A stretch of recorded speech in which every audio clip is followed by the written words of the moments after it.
बात साल 2022 के पहले दिन की, जो पूरे देश के लिए दुख लेकर आया।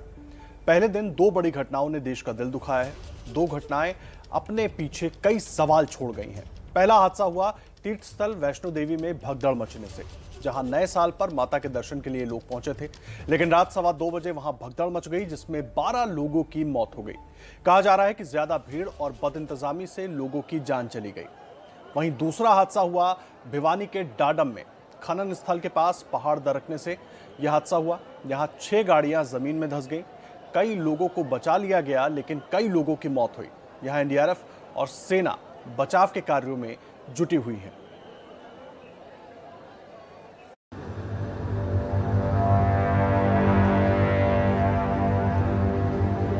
एनडीआरएफ अपना काम कर रही है।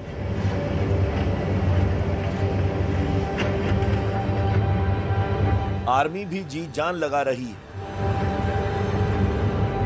इन हालात की नौबत इसलिए आई क्योंकि कोई तो था जिसने अपना काम ठीक से नहीं किया। यह हरियाणा के भिवानी का डाडम इलाका है। पहाड़ों के नीचे खनन चल रहा था। पहाड़ खिसकने से 6 गाड़ियां जमीन में धंस गई।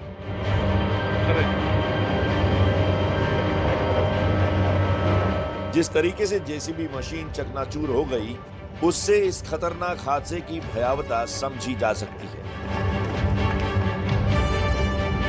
यह हादसा कल सुबह 8:30 बजे के आसपास हुआ। 7 विक्टिम थे, जिसमें से 2 लाइव निकाल लिए गए थे और 3 हॉस्पिटल में से डेड हो गए थे।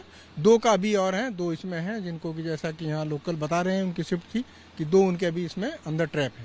जो ये आप देख रहे हैं, ये जेसीबी मशीनें हैं और इन जेसीबी मशीनों पर बड़े बड़े पत्थर गिरे और अब इनकी आप हालत देख सकते हैं कि किस तरीके से ये जो जेसीबी है चकनाचूर हो चुकी है।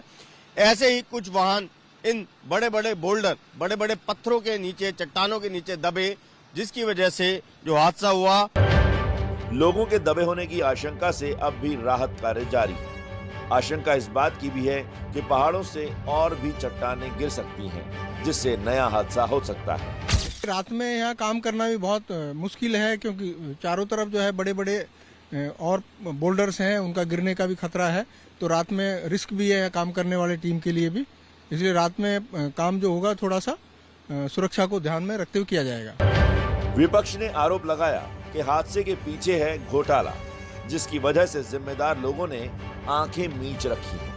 दुर्घटना हुई है, बड़ी दुर्भाग्यपूर्ण हुई है और उसका पूर्ण रूप से दोषी यहाँ सरकार है। वो एक हरियाणा का सबसे बड़ा घोटाला होने जा रहा है। कम से कम 5-4 हज़ार करोड़ का घोटाला, अकेला वो घोटाला है। और ये मैं नहीं कह रहा, ये सुप्रीम कोर्ट ने की भी इस पर टिप्पणी आई, हाई कोर्ट में भी इसकी टिप्पणी आई। उसके बावजूद जब सुप्रीम कोर्ट की डायरेक्शन थी अरावली पहाड़ को खत्म ना किया जाए, ये कैसे चल रहा था।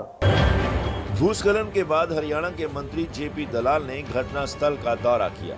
वहीं प्रशासन का कहना है कि जिम्मेदार लोगों को छोड़ा नहीं जाएगा। सवाल उठता है कि क्या खनन से पहले जरूरी जांच नहीं हुई थी? क्या कर्मचारियों की सुरक्षा का ध्यान नहीं रखा गया था? सुप्रीम कोर्ट की रोक के बाद भी खनन क्यों हो रहा था? खनन नहीं होता तो पहाड़ी इस तरह दरकती भी नहीं। अब सवाल है कि क्या प्रशासनिक लापरवाही जिम्मेदार है, भ्रष्टाचार जिम्मेदार है, या ज्यादा मुनाफा कमाने की होड़ इन मौतों के लिए जिम्मेदार है? तो एक हादसा भिवानी में, तो दूसरा हादसा वैष्णो देवी भवन में हुआ, जहां मची भगदड़ में 12 लोगों ने जान गंवा दी।